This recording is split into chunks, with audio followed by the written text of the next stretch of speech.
Well, official figures from Italy offer a glimmer of hope that lockdown measures introduced 2 weeks ago have slowed the spread of the virus. The registered death toll has dropped for a second consecutive day, as has the number of new confirmed infections. The crisis has pushed northern Italy's health system to the breaking point, with critical care units filled to capacity. Unions in the worst affected region, Lombardy, are demanding even tougher shutdown measures to protect health workers. Many factories are still operating in the region, though the government says they are essential for the economy. And for more on this story, we can speak to Pierpaolo Sileri in Rome. He is the Deputy Health Minister in the Italian government. Mr. Sileri, thank you for joining us here on DW. I want to ask you about this report that Italy has now seen a drop in daily deaths and infections for the second day in a row. Do you think that the worst could be over? I don't know if the worst is over. No doubt that there is a decrease of the number of the infection, and this is due to the restrictions that were made between the 8th and the 9th of March, and then the day after with the lockdown of the entire Italy. This means that probably we will see a decrease over the next few days. I believe that probably those 2 days, yesterday, the day before yesterday, and probably today, we will see this drop, and hopefully it will be like this for the next few days. But when it's going to end, this is very difficult to predict right now. Probably we need 10, 15 more days to be sure that everything is over. Okay, so there's some progress, but you have to wait and see how things develop. At the same time, I want to ask you about some news that we saw today coming out of Bergamo, where a mayor told press there that actually the death toll in that region could be something like 4 times higher than the original figure, because there are a lot of people who have died outside of the hospital without being tested. So is that true? I mean, what can you tell us about that? I believe that the heat that was in the Bergamo area is due mainly to the fact that it's a very, very active industrial area with a lot of movements from the other regions in Lombardia, the south part of the Lombardia, where there was the beginning of these outbreaks. And probably this very high number reflects the high number of infection that probably we didn't detect because swabs were not performed to everyone. So I believe the number of infected people that they don't know to get the infection, even because we know that 80% of the infection are without any symptoms. So probably the number are even higher of who was infected. Mr. Sileri, we've been looking at some pictures of hospitals. What is the situation like right now for healthcare workers who say that they have been overwhelmed by this crisis? But you can see that in Lombardia the health system was under stress, but responded very well. Now in Italy we have an increase of the ICU bed by 60%. So we passed from 5,000 beds to more than 8,000. We are giving personnel and technology to fight this war against the coronavirus.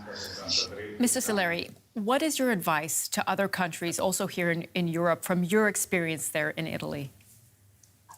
2 things should be done. The first is the lockdown. I mean, you need to avoid people to go around. So you need to close whatever you can close, basically, because if you stay at home, there is no possibility to pass the virus to somebody else.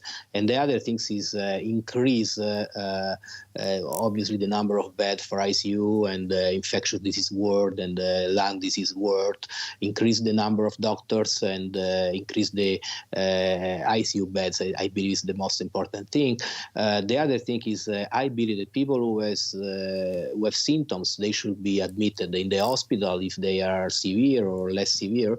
But even if they have small symptoms, they should be controlled in the territory, with doctors, because this is a very bad disease. Because you are okay for a few days, you got just fever and then some cough, and then suddenly you may have lung disease with pneumonia. You may die in a few hours. Okay, Pierpaolo Sileri, the Deputy Health Minister in the Italian government. Thank you so much for joining us here on DW.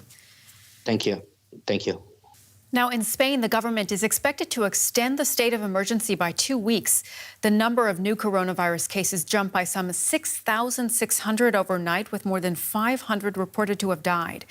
Pictures taken at a hospital in Madrid show patients lying unattended in a hallway. The Spanish capital has been particularly affected with nearly 10,000 cases.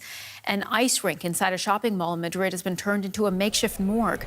And soldiers helping to fight the virus have made shocking discoveries in nursing homes where elderly residents have been found abandoned, some dead in their beds.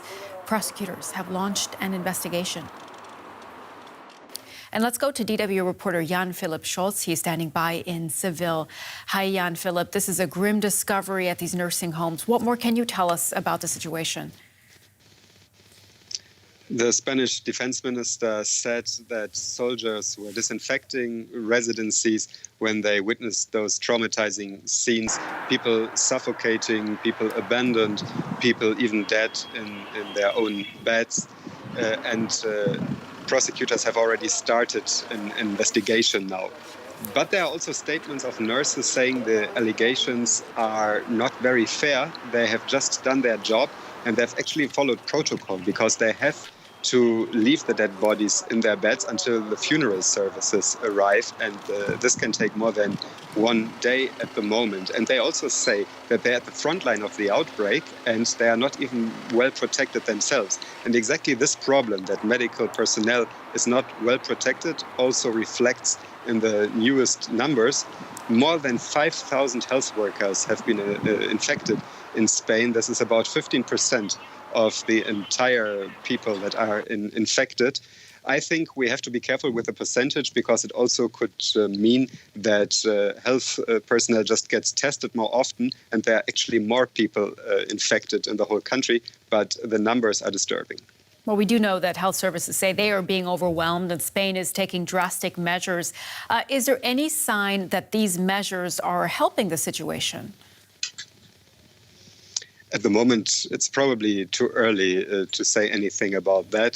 There is no clear trend, although Mr. Fernando Simón, who is the head of the coordinating center of the health ministry, said that he has some hope that the peak might be reached in the coming days, but I think most experts agree that it's too early for a clear trend. And also Prime Minister Sanchez has warned the citizens that the worst is yet to come in the coming days.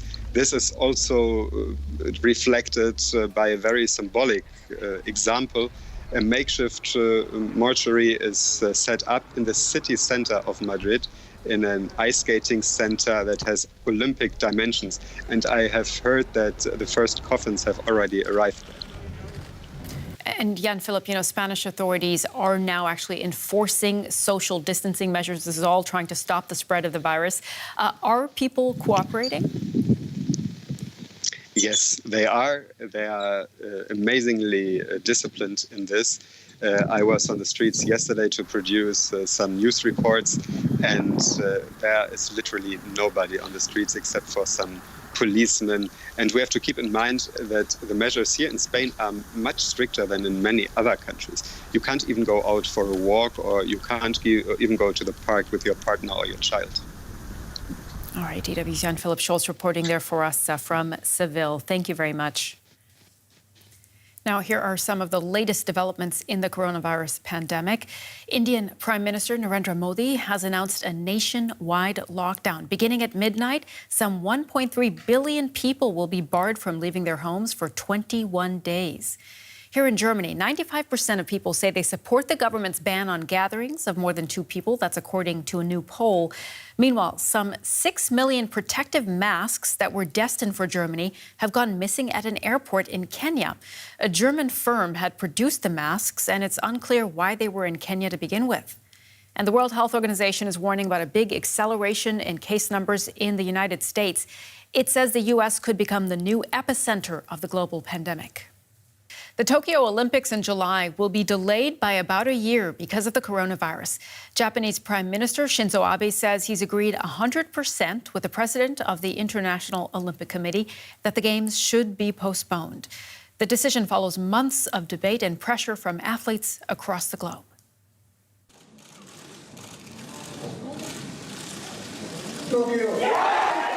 When Tokyo was awarded the Games back in 2013, the coronavirus was just a dystopian nightmare.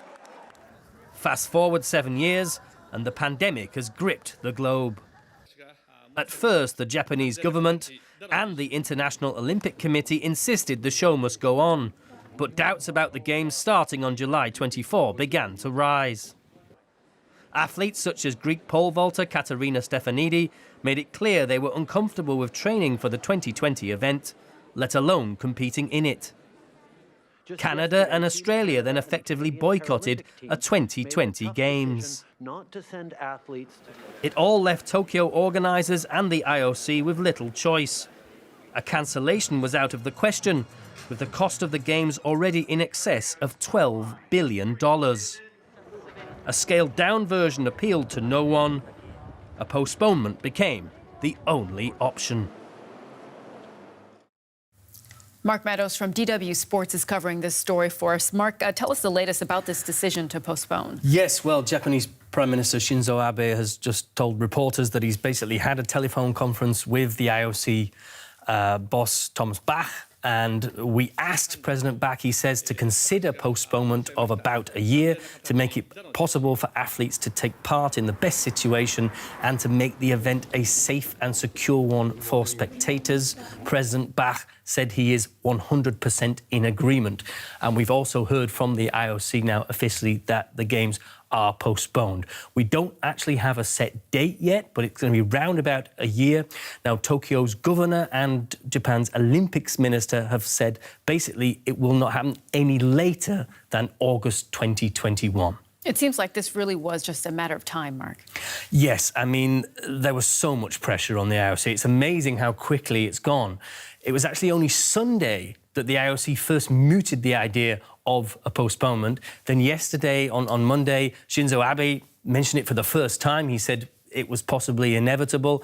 And then suddenly on Tuesday, we have a decision. The IOC on Sunday had actually given themselves 4 weeks to make a decision. In fact, the decision has come in just 2 days. That shows how much pressure there was. You had Canada saying they're not going to send a team. You had Australia saying something similar, and many other nations as well. There was just no way in the current situation the Olympics could happen in 2020. Despite that, it's definitely a disappointment for Japan, for all the athletes who are hoping to take part. So we're looking at about a year from now. Can these Games still be a success? I mean, if any country can pull it off, Japan can. I mean, it will be so organised. They had all their venues ready months and months before. It's not always been the case in previous Olympics. So they can. They've got obviously all the volunteers ready. I'm sure they'd be willing to come back in 2021 instead.